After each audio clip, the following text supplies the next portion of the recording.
চলন্ত অবস্থায় বিচ্ছিন্ন হয়ে গেল কালনী এক্সপ্রেস ট্রেনের 11 বগি। এদিকে আইন উপদেষ্টা বললেন, বাংলাদেশ ব্যাংক থেকে $2 বিলিয়ন চুরি করার পরিকল্পনা ছিল। বিএনপি একটি বড় দল, তাদের কাছে মানুষের প্রত্যাশা অনেক বেশি, বলছেন সার্জিস আলম। হাসিনা, রেহানা ও টিলুপের বিরুদ্ধে গ্রেপ্তারি পরোয়ানা। এবং সর্বশেষ জানাবো, বাংলাদেশি পাসপোর্টে ইসরায়েল ব্যতীত শর্ত পুনর্বহাল। শুনছিলেন সংবাদ শিরোনাম, এবারে বিস্তারিত। চলন্ত অবস্থায় বিচ্ছিন্ন হয়ে গেল কালনী এক্সপ্রেস ট্রেনের 11 বগি। সিলেটে চলন্ত অবস্থায় কালনী এক্সপ্রেস ট্রেনের 11টি বগি বিচ্ছিন্ন হওয়ার ঘটনা ঘটেছে। রোববার সকাল 7:15টার দিকে ফেঞ্চুগঞ্জ কুলাউড়া রেলপথের ফেঞ্চুগঞ্জ উপজেলার মমিনছড়া চা বাগান এলাকায় এ ঘটনা ঘটে। Maijgaon rail station master Abu Saeed ঘটনার সত্যতা নিশ্চিত করে বলেন, সিলেট থেকে ছেড়ে আসা ঢাকাগামী কালনী এক্সপ্রেস ট্রেনটি প্রতিমধ্যে ফেঞ্চুগঞ্জের মমিনছড়া চা বাগান এলাকায় আসতেই ইঞ্জিনের পেছন থেকে 11টি বগি বিচ্ছিন্ন হয়ে যায়। এতে 2 ঘন্টা ট্রেন চলাচল বন্ধ ছিল। সকাল 9টায় ওই ট্রেনের সঙ্গে পেছনের 11টি বগি জোড়া লাগিয়ে দেওয়ার পর ভাটেরা রেল স্টেশন থেকে ট্রেনটি ঢাকার উদ্দেশ্যে রওনা দেয়। এ ঘটনায় হতাহতের কোনো খবর পাওয়া যায়নি। আইন উপদেষ্টা বললেন, বাংলাদেশ ব্যাংক থেকে $2 বিলিয়ন চুরি করার পরিকল্পনা ছিল। বাংলাদেশ ব্যাংক থেকে $2 বিলিয়ন চুরি করার পরিকল্পনা ছিল বলে জানিয়েছেন আইন, বিচার ও সংসদ বিষয়ক উপদেষ্টা ডক্টর আসিফ নজরুল। পুরো বাংলাদেশকেই লুট করার প্ল্যান ছিল বলে মন্তব্য করেন তিনি। আসিফ নজরুল বলেন, আমাদের একটা রিভিউ কমিটির মিটিং ছিল। আপনারা জানেন যে বাংলাদেশ ব্যাংক থেকে বিপুল পরিমাণ অর্থ, প্রায় $88 মিলিয়ন, সেটা স্ক্যানের মাধ্যমে এখান থেকে হ্যাকিং করা হয়, চুরি করা হয়। বাংলাদেশ ব্যাংক থেকে লুট করা হয়েছিল, সে ব্যাপারে অনেক তদন্ত কমিটি হয়েছে, বিচার কার্য শুরু হয়েছে বিদেশে। প্রকৃত অবস্থা কি এবং এখানে সরকারের করণীয় কি আছে সেটা পর্যালোচনা করার জন্য সরকারের পক্ষ থেকে একটা উচ্চ পর্যায়ের রিভিউ কমিটি করা হয়েছিল। সেই রিভিউ কমিটির প্রথম সভা কাল বাংলাদেশ ব্যাংকে অনুষ্ঠিত হয়েছে। উপদেষ্টা বলেন, আমরা কয়েকটি সিদ্ধান্ত নিয়েছি। সিদ্ধান্ত জানানোর আগে প্রেক্ষিতটা বলি। এটা আমার ব্যক্তিগত মন্তব্য। সেটা হচ্ছে, বাংলাদেশ ব্যাংক থেকে আসলে $2 বিলিয়ন চুরি করার, লুট করার প্ল্যান ছিল। এটা শেষ পর্যন্ত কারা করেছে? $88 মিলিয়ন। তার মধ্যে $66 মিলিয়ন আমরা এখনো উদ্ধার করতে পারিনি। আমার কাছে মনে হয়েছে এটা একটা পুরো বাংলাদেশকে লুট করার প্ল্যান ছিল। চিন্তা করেন, $2 বিলিয়ন যদি বাংলাদেশ ব্যাংক থেকে চলে যেত, আজকে আমরা প্রায় দুর্ভিক্ষ অবস্থায় পড়তাম। এটা গুরুতর একটা ফাইন্যান্সিয়াল ক্রাইম এবং বাংলাদেশ ঘিরে অনেক বড় ষড়যন্ত্র। এটা তদন্ত করতে গিয়ে তৎকালীন সরকারের আমলে সীমাহীন রাজনীতি করা হয়েছে। সিআইডি তদন্ত যখন একটা ম্যাচিউর পর্যায়ে চলে গিয়েছিল, তখন আগেই সিআইডিকে নির্দেশ দেওয়া হয়েছিল, সুনির্দিষ্টভাবে নির্দেশ দেওয়া হয়েছিল যে বাংলাদেশ ব্যাংকে যারা ইনভলভ আছে তাদের নাম যেন অভিযোগপত্রে না দেওয়া হয়। বাংলাদেশ ব্যাংকের এই ঘটনার সঙ্গে জড়িত কতজনকে চিহ্নিত করা হয়েছে? সাংবাদিকদের এমন এক প্রশ্নের উত্তরে আইন উপদেষ্টা বলেন, আপনারা ফরাসউদ্দিনের রিপোর্টে অনেকের নাম পাবেন। বিএনপি একটি বড় দল, তাদের কাছে মানুষের প্রত্যাশা অনেক বেশি, বলছেন সার্জিস আলম। বিএনপি একটি বড় দল, তাদের কাছে মানুষের প্রত্যাশা অনেক বেশি বলে মন্তব্য করেছেন জাতীয় নাগরিক পার্টির উত্তরাঞ্চলের মুখ্য সংগঠক সার্জিস আলম।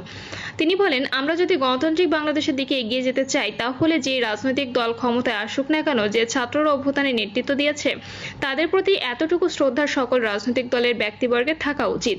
আমি বিশ্বাস করি এক্ষেত্রে বিএনপি তাদের জায়গা থেকে আরো বেশি দায়িত্ব পালন করবে, কারণ তারা বড় দল, তাদের কাছে সাধারণ মানুষের প্রত্যাশা অনেক বেশি। বিএনপি নেতা দুদুর এক বক্তব্যের জবাবে এনসিপি নেতা সার্জিস আলম বলেন, এটি তার ব্যক্তিগত বক্তব্য, তার দলের বা বিএনপির বক্তব্য নয়।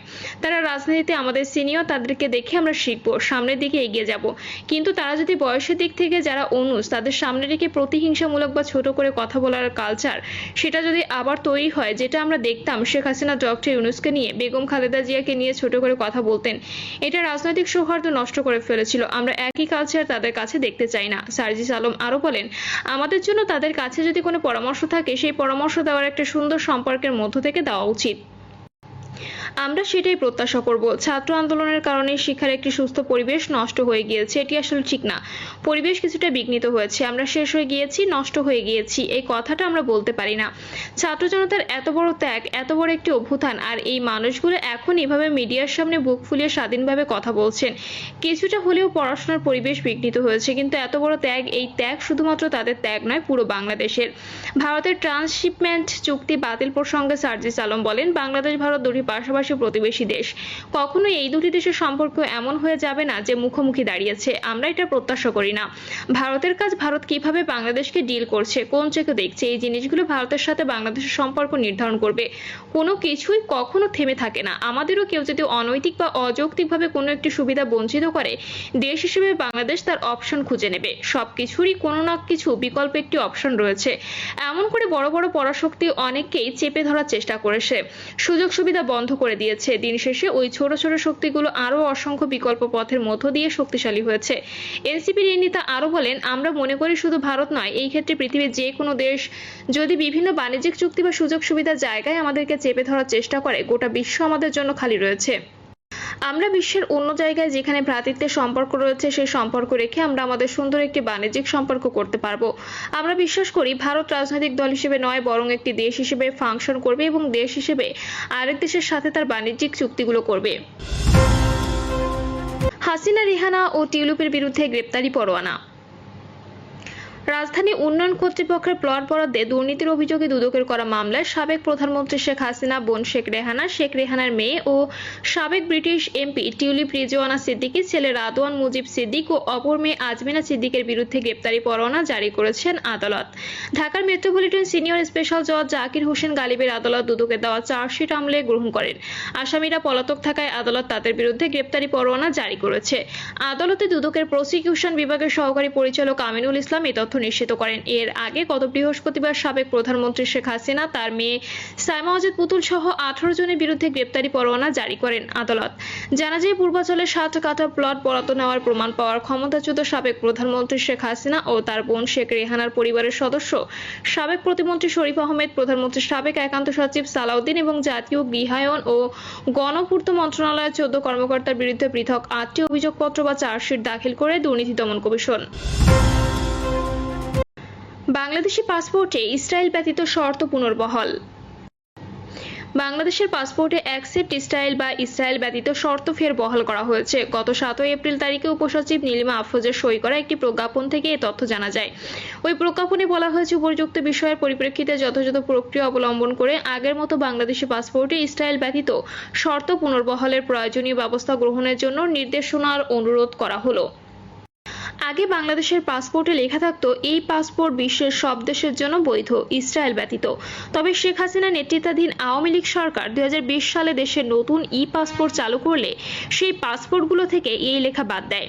এমনকি এ বিষয়ে কোনো ঘোষণাও দেওয়া হয়নি। প্রিয় দর্শক, এই ছিল এখনকার সর্বশেষ সংবাদ। আপডেট সব সংবাদ পেতে চ্যানেলটি সাবস্ক্রাইব করে বেল আইকনটি ক্লিক করে রাখুন।